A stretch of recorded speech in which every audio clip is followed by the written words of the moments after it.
Okay, so finally we're going to add the icons, and I will say that for that to make it easier, we can just make a compact version of this function because we would like it to be reusable.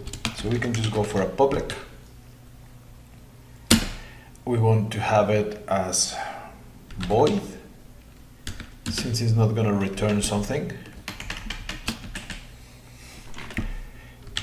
Create function, create push button. And then what we wanted to create is something like this. Just gonna copy.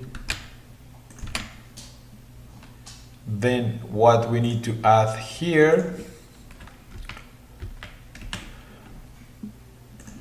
we can just change this one to be just assembly.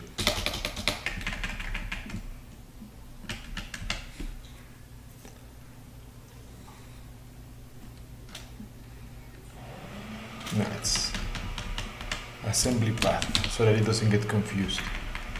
So we need a string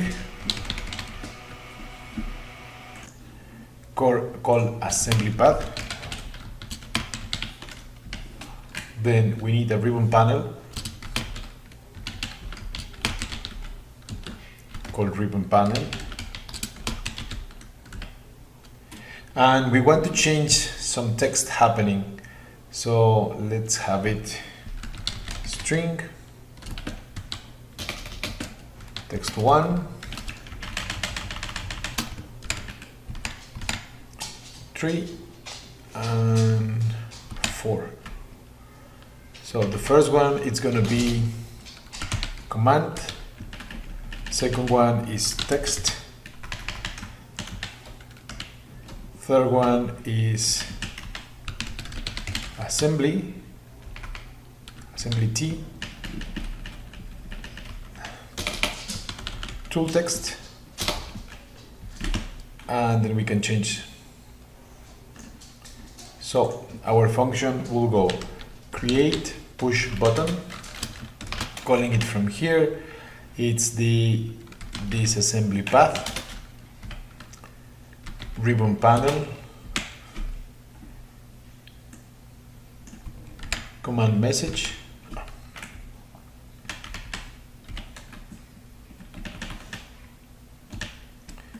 show a message,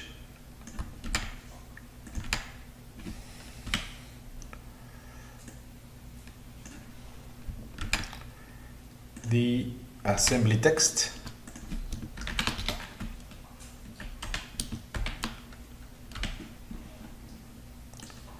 and the tooltip.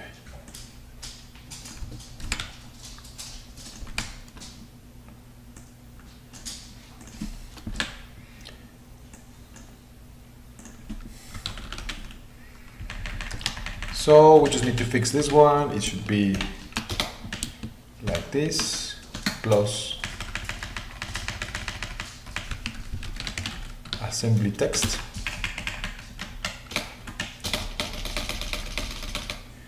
command text,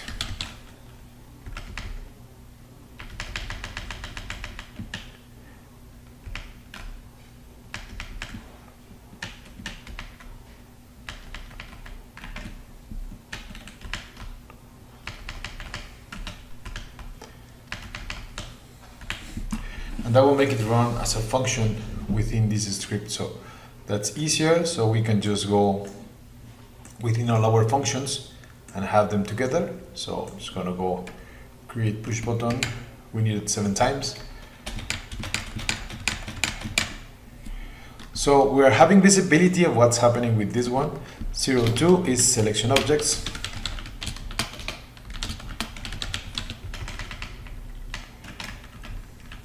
Zero 03 is instance extraction.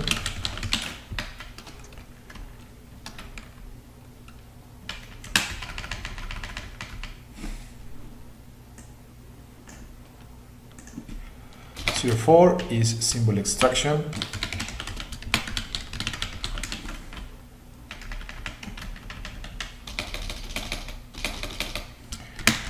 element types extraction,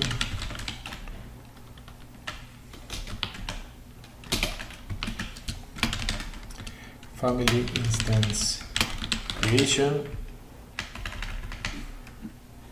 and last one, it's going to be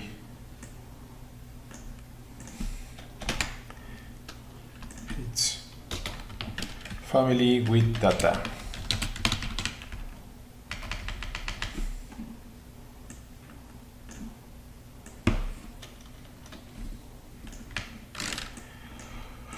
We need to fill as well the command messages, they cannot repeat. So this is selection. We have selection, we have instances, we have symbols,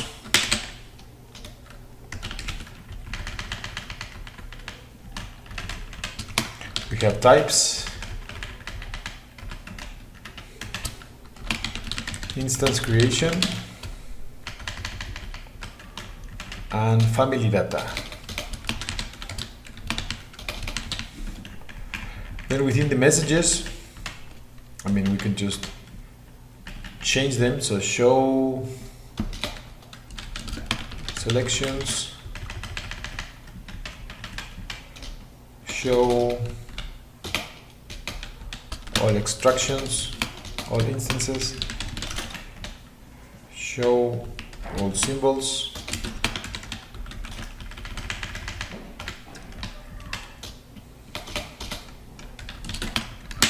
types, create an instance,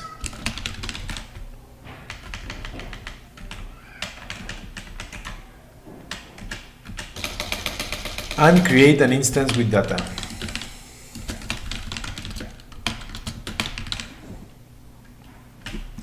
For the message to be displayed, we can just get rid of it because I think that it's already redundant, and at this point we do not need it. So we're just going to modify the function so that it goes within the same message as the description.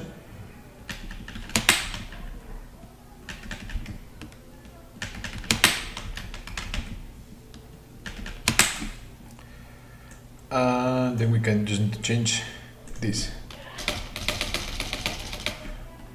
Should go as text. That's it.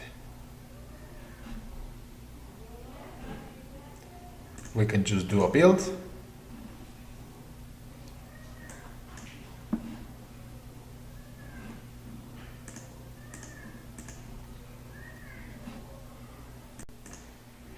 We go and copy, so we can update the reference. Yeah. We can also leave it on the location, but if we want to share it, I will say that it's easier just to copy the file and leave it open. So it's program data.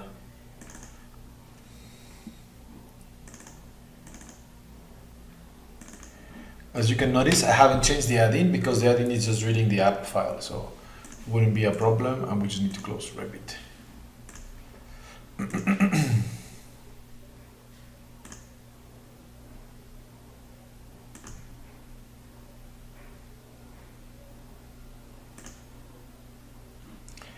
Now that it's created, we can just go open Revit again, and now we should have all commands running, even though they don't have an icon, but being shown on the top.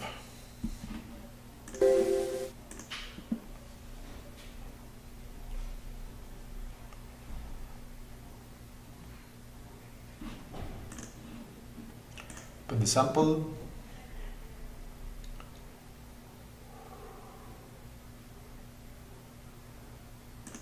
Open our panel. Yeah, it's here. Test tools.